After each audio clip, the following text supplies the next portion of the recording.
All right, young scholars, this morning, much to my chagrin, I realized the reading I gave you was missing a few pages. I'm going to go over what you read and give you the final answers to those questions. Right, so this is after the scene with the road rat. That's the guy that came over and the man shot him in the head.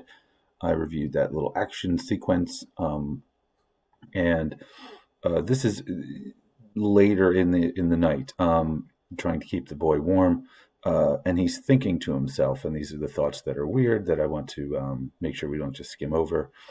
This is my child, he said. I wash a dead man's brains out of his hair. That is my job. Then he wrapped him in a blanket and carried him to the fire. The boy sits there. The man watched him, make sure he didn't topple into the flames. And then we have these other strange thoughts. All of this, like some ancient anointing. To anoint something is a religious sort of thing.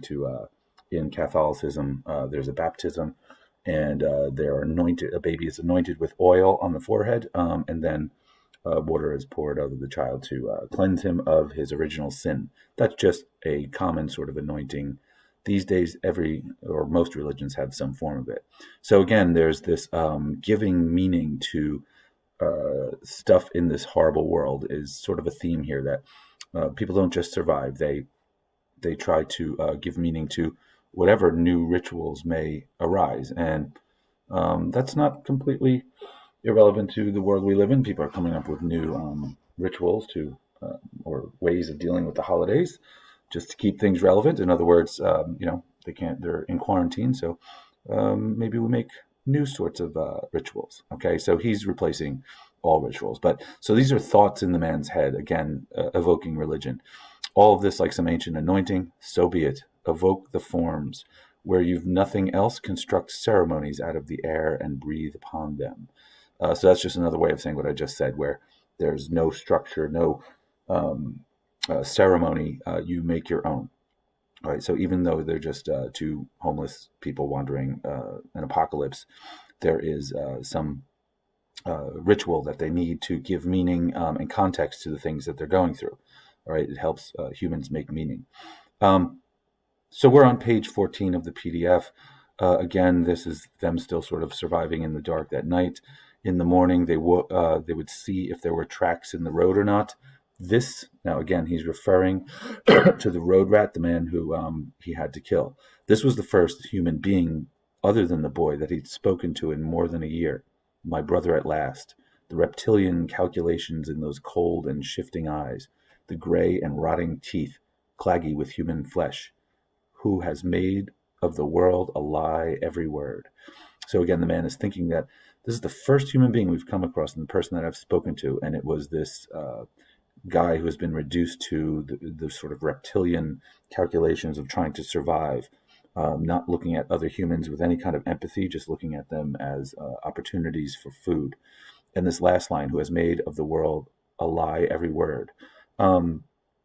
So what has he made a lie? The concept of humanity, the concept of decency, any kind of humane or human thing is a lie, and that's how he's thinking. So this is also the processes of why how the man views the world. He's not thinking of this guy as desperate or trying to find some sort of empathy in his mind. He has split the world into good guys and bad guys, and he basically, which is what we're going to look at, he basically thinks of everybody as a bad guy, and yet there's this urgency. He has to get his son somewhere.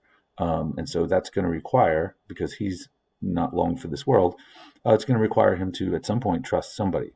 All right. They trudged all day. They hiked out and looked to get their stuff. The man thinks about a game they used to play, things that are lost in the past. I should have been more careful, he said. The boy didn't answer. So the boy hasn't been talking since this traumatic event. All right. And he's saying, I should have been more careful. The boy didn't answer. You have to talk to me. Okay. You wanted to know what the bad guys look like. Now you know. It may happen again. My job is to take care of you. I was appointed to do that by God. I will kill anyone who touches you. Do you understand? Yes. He sat there cowled in the blanket. So here's the man. He knows that the boy has this sort of absolute sense of right and wrong. You're not supposed to kill. But he has taken on this grandiose, and in the regular world, this would be sort of considered something maybe very problematic, maybe mental illness, that God has appointed him to slaughter anybody that comes near the child. But obviously, we saw the scene and there was no other choice. But this boy asks now, are we still the good guys? Yes, we're still the good guys. And we always will be? Yes, we always will be. Now, here's where we lost the thread, and I have to insert the next thing. All right. All it is okay. But then in the morning, they came out of the ravine and took the road again. He'd carved the boy a flute from a piece of roadside cane, and he took it from his coat and gave it to him. The boy took it wordlessly. After a while, he fell back, and after a while, the man could hear him playing a formless music for the age to come, or perhaps the last music on earth called up from the ashes of its ruin. This is kind of interesting because, again, as I said, if we consider things like music and art and in the same category as things like toys and rituals, they're all unnecessary for survival. They're all symbolic things, right? Music doesn't serve a purpose other than to create a mood or to, music these days is different. It's disposable and commercial, but it does set the mood for certain things. In the past, music has been part of rituals. It connected people to their ancestors, all right? Whether it's folk music in Ireland or tribal war songs in some tribal culture, there are things that connect you to generations past. Here, though, the boy has probably never heard music, which is an interesting idea. He just has this flute, and he's making sounds that might be for the age to come, or maybe the last music on Earth. Okay, he was lost in concentration. The man thought he seemed some sad and solitary changeling child announcing the arrival of a traveling spectacle in a shire and village, who does not know that behind him the players have all been carried off by wolves. This is the man remembering something from the Middle Ages. There used to be traveling actors and vaudevillian performers, people that would play music and come village to village. A shire is just another village. A changeling child is like some sort of mystical creature that can change shape. And so his image here is of the child announcing, marching into a town to perform and ask for money, and not realizing that as he's walking, all the people behind him, all the actors, are being carried off by wolves. It's a dark, strange sort of image. All right, so this is the part that you missed. He sat cross-legged in the leaves in the crest of the ridge and glassed the valley below them with the binoculars, the still poured shape of a river, the dark brick stacks of a mill, slate roofs, an old wooden water tower bounded with iron hoops. No smoke, no movement of life. He lowered the glasses and sat watching. "What do you see?" the boy said. "Nothing." He handed the binoculars across. The boy slung the strap over his neck and put them to his eyes and adjusted the wheel. Everything about them so still. "I see smoke," he said. "Where?" Past those buildings." "What buildings?" The boy handed the glasses back and he refocused them. The palest wisp. "Yes," he said, "I see it." "What should we do, Papa?" "I think we should take a look. We just have to be careful. If it's a commune, they'll have barricades, but it may just be refugees." "Like us?" "Yes, like us." "What if it's the bad guys?" "We'll have to take a risk. We need to find something to eat." So as desperation is kicking in, we also are getting a little bit of what they call world building these days. Apparently there are communes that would be groups of people living together, but they have barricades to block people. Refugees would be people like the man and the boy just walking without any sort of group. All right, but he feels the need to check and take a look because they're so hungry. And so this is an element of danger in the novel where hunger pushes them to be less careful. They left the cart in the woods and crossed a railroad track and came down a steep bank through dead black ivy. He carried the pistol in his hand. "Stay close," he said. He did. They moved through the streets like sappers, one block at a time, a faint smell of wood smoke in the air. They waited in a store and watched the street, but nothing moved. They went through the trash and rubble. Cabinet drawers pulled out onto the floor, paper and bloated cardboard boxes. They found nothing. All the stores were rifled years ago. The glass mostly gone from the windows. Inside it was all but too dark to see. They climbed the ribbed steel stairs of an escalator, the boy holding onto his hand, a few dusky suits hanging on a rack. They looked for shoes, but there were none. They shuffled through the trash, but there was nothing there of any use to them. When they came back, he slipped the suit coats from their hangers and shook them out and folded them across his arm. "Let's go," he said. All right, we're back to almost where we were. He thought there had to be something overlooked, but there wasn't. They kicked through the trash in the aisles of a food market, old packaging and papers, and the eternal ash.